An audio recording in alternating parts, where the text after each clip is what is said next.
बिस्मिल्लाहिर्रहमानिर्रहीम। घरों के अंदर लड़ाइयाँ रहती हैं, मियाँ बीवी के यहाँ दूरियाँ हैं और ये हर घर का तकरीबन मसला बनता जा रहा है। मियाँ बीवी के झगड़े क्यों नहीं ख़त्म होते, बाहमी मोहब्बत क्यों नहीं पैदा होती। इसके लिए चंद एक ज़रूरी चीज़ें आपके गोशगुजार करनी हैं। कुछ इंतज़ामी मसाइल हैं, कुछ फ़िक्री एतबार से चीज़ें हैं और कुछ रूहानी टिप्स हैं जो आपको इंशाअल्लाह अर्ज़ करेंगे। यकीनन घरों के अंदर मोहब्बतें आएंगी। मियाँ बीवी का रिश्ता अल्लाह की निशानियों में से एक निशानी है। बहुत बड़ा मुक़द्दस रिश्ता है, यूनिक रिश्ता है और बड़ी ही इसकी बहारें हैं।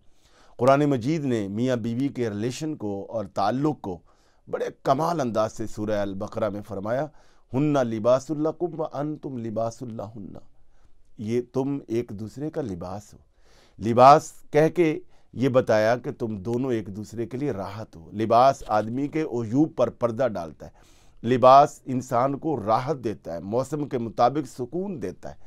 तो और ये एक जगह पर वाज़ेह तौर पे फरमाया कि ये मियाँ बीवी का रिश्ता है, इसलिए लितस्कुनू के अल्फाज हैं कि ताकि तुम सुकून हासिल करो। तो सुकून हासिल करने के लिए चंद एक चीज़ें ज़रूरी हैं और इस सिलसिला में नबी अलैहिस्सलाम के फरामीन हमें सामने रखनी चाहिए कि हुजूर अपनी अज़वाज को कितनी अहमियत देते थे। आज बहुत सारे लोग बाहर से आते हैं, परेशान होते हैं, ड्यूटी के बाद जब घर आते हैं थके मांदे और वो थकावट साथ ही ले आते हैं। वो अपनी परेशानी नहीं, अपनी परेशानियों को बाहर रख के आएँ। घर में जब भी आएँ मुस्कराते चेहरे से आएँ। बीवी को भी चाहिए कि वो मुस्कराते चेहरे से शौहर का इस्तकबाल करे। घर की कोई परेशानी की बात है तो उसको आते ही डिस्कस ना करें। इस सिलसिले में दो चीज़ें सामने रखें जो हमें सीरत नबवी से और सीरत सहाबा से मिलती हैं। प्यारे आका करीम सल्लल्लाहु अलैहि वसल्लम पर जब वही नाज़िल हुई, आप घर तशरीफ़ लाए, उस पहली वही के बाद आप पे कपकपी थी, परेशानी थी। अब घर आए तो जब आपको परेशान देखा तो हज़रत सैयदा खदीजतुल कुबरा ने आपकी हिम्मत बढ़ाई, आपका सहारा बनी। ऐसा नहीं है कि आपने लिस्ट रख दी हो, ये काम है, वो काम है, फ़लाँ काम है, परेशानी घर नहीं, बल्कि अपनी सब घरेलू परेशानियाँ साइड पे कर दी और आपने आपकी ढारस बढ़ाई। हुजूर के एक सहाबी थे, वो गए कहीं सफ़र पर तो उनका बच्चा बीमार था। जब वापस आए तो उनका बेटा फौत हो चुका था। उनके अहलिया ने एक कमरे में लटाकर ऊपर कपड़ा दे दिया। उन्होंने पूछा कि बेटा कैसा है? कहा वो सुकून से है, और साथ रोटी दी, पहले खाना दिया और साथ ही बातों बातों में जहन बना दिया। कहा कि ये बताइए कि अगर किसी ने अमानत हमारे पास रखवाई हो और वो अपनी अमानत लेने के लिए आ जाए तो क्या हमें अमानत दे देनी चाहिए कि नहीं? कहा जी दे देनी चाहिए। तो ये जहन बनाया तो इसी दौरान उन्हें समझ आ गई कि ये बात क्या करना चाहती हैं, जहन साजी कर दी। कहा फिर हमारा बेटा भी हमारे पास अल्लाह की अमानत थी, अल्लाह ने बुला लिया। ये थी बीवियाँ, ये था ताल्लुक़, ये था रिश्ता।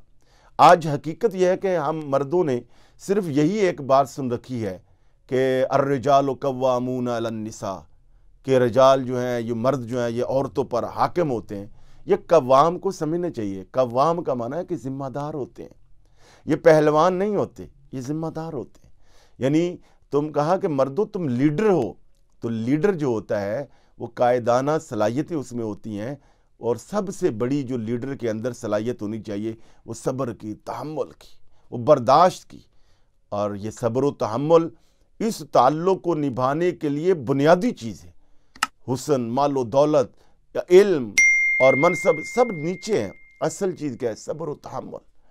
नबी अलैहिस्सलातु वस्सलाम को सूरह आल इमरान में अल्लाह जल्ल शानुहु ने फरमाया लौ कुन्ता फज़्ज़न गलीज़ल क़ल्बि लनफ़द्दु मिन हौलक।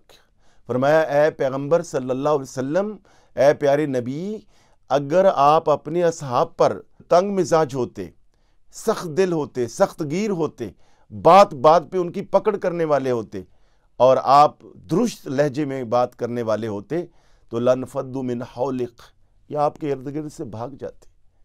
और साथ ही फरमाया अगली आयत के अगली हिस्से फरमाया कि जब इनसे कोई गलती हो जाए, कोई कोताही हो जाए तो फरमाया फ़ाफ़ु अन्हुम वस्तग़फ़िर लहुम वशाविरहुम फ़िल अम्र।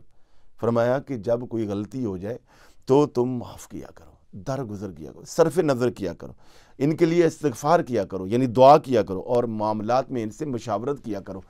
یہ ریلیشن کسی بھی طرح کے ریلیشن ہوں، یہ آیا مقدسہ اس میں بہت بڑی ہمیں تعلیم دیتی ہے۔ جتنی بھی دوستی ہے، کوئی آپ کی ہمسائی گیری ہے، والدین ہیں، بہن بھائی ہیں، یہ آیا مقدسہ بنیادی طور پہ ہمارے لیے مشعل راہ ہونی چاہیے کہ ہمیں بھی رشتوں کو نبھانے کے لیے درگزر سے کام لینا چاہیے، گڑے مردے نہیں اکھاڑنے چاہیے، معاف کرنا چاہیے اور اللہ کی طرف رجوع کرنا چاہیے۔ اور پہلے ہی دن جو نکاح کے موقع پر جو آیا مقدسہ پڑھی جاتی ہے، وہ ایک بہت بڑا سبق ہے، لیسن ہے، اور ہمیں یاد رکھنا چاہیے۔ اور نکاح خواہ حضرات سے میں گزارش کروں گا کہ نکاح کے موقع پر جو آیت آپ سورہ نساء کی آیت نمبر 1 پڑھتے ہیں، یہ پڑھ کے جوڑے کو سنانی چاہیے۔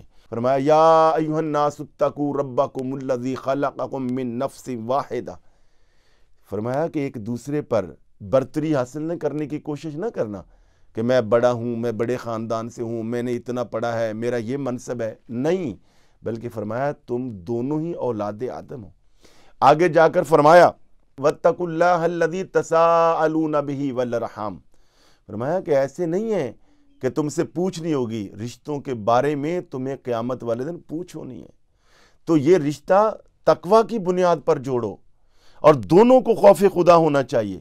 تو اس سلسلہ میں چند ایک ٹپس ہیں، اگر آپ ان کو غور و فکر کر لیں اور ان پہ عمل کر لیں تو انشاءاللہ عزیز، نمبر 1 کہ میاں بیوی کے رشتے کو اور اس میرج لائف کو سکسیسفل بنانے کے لیے اخلاق اور صبر سے کام لیں، بیوی کو اچھے ناموں سے بلائیں، بلکہ ہو سکے سنت یہ ہے کہ اس کا کوئی نک نیم رکھ لیں، جیسے نبی علیہ السلام نے حضرت عائشہ کا نام حمیرہ رکھا ہوا تھا۔ اس طرح بیوی کو کبھی بھی کسی کے سامنے رسوا نہ کریں، بیوی کا اس کی خدمات پر شکریہ ادا کریں، اور کیونکہ وہ ہماری نسل کی نگہبان ہے۔ بیوی سے کبھی کبھی اظہار محبت بھی کیا کریں، اس کو کوئی تحفہ دیا کریں، اس کا مذاق نہ اڑائیں، اور کسی کو کوئی بات سمجھانی ہو کسی وقت تو لوگوں کے سامنے اس کو رسوا نہ کریں۔ بیوی کی تعلیم و تربیت کا بھی اہتمام کریں، سیرت کا مطالعہ خود بھی کریں اور اپنی بیویوں کو بھی کروائیں، اور اسی طرح اپنی بیوی کی عزت کریں، ان کے ساتھ نرمی کریں۔ حضور عورتوں کے ساتھ کتنے نرم دل تھے کہ ایک قافلہ جا رہا تھا اور خواتین کے قافلے کا الگ ارینج ہوتا تھا، ساتھ ساتھ چلتا تھا، تو وہ جو ساتھی تھا یا صحابی تھا حضور کا، جو عورتوں کی اونٹوں کو چلا رہا تھا، تو وہ ذرا تیزی سے چلا رہا تھا، ہانکنے لگا، تو نبی علیہ السلام نے فرمایا نہ سختی نہ کرو، آرام سے اونٹوں کو چلاؤ، تمہیں پتہ ہے ان کے اندر شیشیاں ہیں جی، یعنی وہ جو ان کے کجاوے تھے اونٹوں کے، کہا ان کے اندر شیشیاں ہیں، تو عورت صنف نازک ہے، تو اس کا دل جیتیے اور اپنے گھروں کو سکون اطمینان والا بنائیے۔ شیطان کے بارے میں یہ آتا ہے روایات میں کہ شام کو شیطان جو ہے اپنے تمام چھوٹے چھوٹے شتونگڑوں کو بلاتا ہے، اور وہ شتونگڑوں سے رپورٹ لیتا ہے، اور اس اپنے شتونگڑے کو اپنے گلے لگاتا ہے، ساتھ بٹھاتا ہے، جو میاں بیوی کے درمیان تفرقہ ڈال کے آتا ہے، لڑائی کروا کے آتا ہے۔ لہذا نرمی سے کام لیجیے۔ اور اس سلسلہ میں سب سے بڑی ٹپ یہ ہے کہ جب بھی کوئی دونوں طرف سے کوئی بات ہو، فوری ریئیکٹ نہ کریں، ریئیکشن دینے کی بجائے زبان بند رکھیں، خاموشی اختیار کریں۔ وہ کیا کہتے ہیں کہ ایک چپ 100 سکھ، اور بعد میں تھوڑی دیر کے بعد جب غصہ ٹھنڈا ہو جائے تو اس بات کو آپ اچھے طریقے سے آرام کے ساتھ بھی جو ہے وہ کر سکتے ہیں۔ اس سلسلے میں چند ایک روحانی معاملات ہیں۔ خواتین سے میری گزارش ہے کہ جب خامند کا گھر آنے کا ٹائم ہو تو انہیں چاہیے کہ وہ اچھا لباس پہنے، تیار ہوں، اور اس کے ساتھ ساتھ جب کھانا بنائیں تو کھانے پر 11 مرتبہ بسم اللہ الرحمن الرحیم پڑھ کے پھونک ماریں۔ خامند اگر زیادہ ہی غصے والا ہے تو وہ جب سویا ہو تو 11 مرتبہ بسم اللہ الرحمن الرحیم پڑھ کے اس کے کان پہ ایسے پھونک ماریں، اور یا ودودو کا زیادہ سے زیادہ ذکر کریں۔ اللہ ہی دلوں میں محبت ڈالنے والا ہے۔ یہ وظائف اور یہ چند ایک چیزیں اگر آپ نے اس پہ عمل کر لیا، انشاءاللہ آپ کے گھر میں خوشیاں آئیں گی، برکتیں آئیں گی، بہاریں آئیں گی، باہمی پیار اور محبت پیدا ہوگا۔ بہت زیادہ شکریہ۔